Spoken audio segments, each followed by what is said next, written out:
Australians' unions are launching an online tool to collect the public's stories of banking misconduct, fraud and criminal activity before the Royal Commission kicks off. Banks themselves will no doubt be looking for extra tools themselves to protect against fraud. Some sort of a mea culpa, a commitment to do things differently next time. Well, to talk about how voice biometrics can be applied in the financial space, my next guest, Managing Director of Australia and New Zealand at Nuance Communications, Robert Schwarz, live out of our Melbourne studio. A warm welcome to you. It's been said that 2018 will be the year that the voice trend becomes undeniable.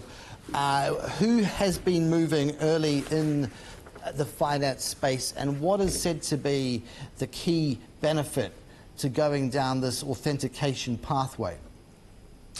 Well, thanks, Carson. Thank you for having me today. In terms of the Australian market, there are a number of organisations and financial institutions that are looking at voice biometrics. We've seen ANZ Bank, middle of last year, implement voice biometrics as part of their authentication and fraud mitigation strategies. But there are quite a number of other banks that are looking at implementing these sorts of technologies in Australia through 2018. It's interesting whether you can detect recordings even from real live speech. So, in the event of a breach, the concern being, fraudsters could pre-record, use it to advance through and gain access. How sophisticated a suite of software are we talking here? Well, the technology's been around for quite a number of years and continues to improve. And it's very robust in terms of mitigating fraud attacks, so whether it be a recorded voice attack or synthesised voice attacks. So the technologies have been utilised throughout the world, particularly out of the UK and United States. We have something like 300 million people registered, and we're always working on keeping ahead of these recorded voice attacks. The technology is very robust and very secure in making sure that it can differentiate a real human from a synthesised or recorded attack. What sort of budgets, though, come into play here? An overhaul of existing technologies without a very good justification, until you can point to breaches from the existing suite of security protocols.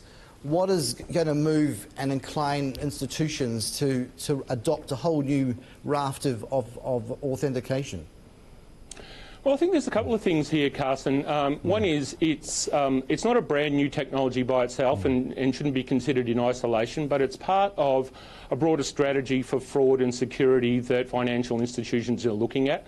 So it's not as though that you need to replace existing systems. It's more about augmenting security and fraud processes. So where we've seen this around the world, it's an ability to integrate with existing fraud processes on an as-needed basis, so it's easy for organisations to roll it out for specific use cases and then look at where else they might want to roll it out into the future, depending on what their fraud needs are. And, beyond finance too, let's just talk about other trends that you've been eyeing. I mean, CES has kind of been our focus. We've been there direct to Vegas just last week. From the chatter that emanated there, what will actually get traction in the marketplace that interests you? Well, I think certainly through FY18, this financial year, what we'll start to see is the continued emergence of artificial intelligence and certainly what we call voice commerce. So with the advent of the Google Homes that we see in Australia, Amazon, etc. coming out, what we're going to see more and more is a focus on organisations, be it financial, telco or retailers, wanting to transact with their customers using that voice channel. So it's quite interesting because it's a secure and easy way to do it. So what we'll see is more of a focus on transacting in that way.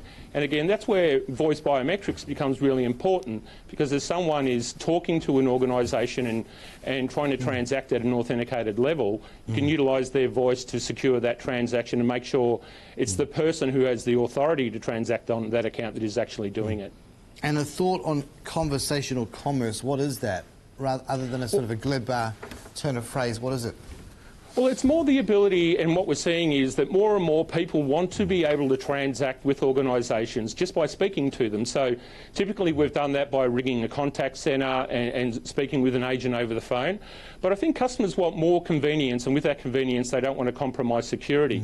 But the ability to talk to their devices in their home, ask what their bank balance is, place an order that they might have for, you know, a grocery chain, etc. To be able to do that without having to physically get into a device, you know, type away or hit on an icon, I think more and more that convenience factor is becoming more important for people. So that's where we're really starting to see a number of organisations in the Australian market in particular really looking at these sorts of technologies to provide better customer service for their clients, make it easier to transact. Maybe something to track your heart rate as you sit there passively issuing all these commands and don't venture forth from the confines of the couch. My goodness gracious me. Health links, ... Thank you very much. Talk to you anon.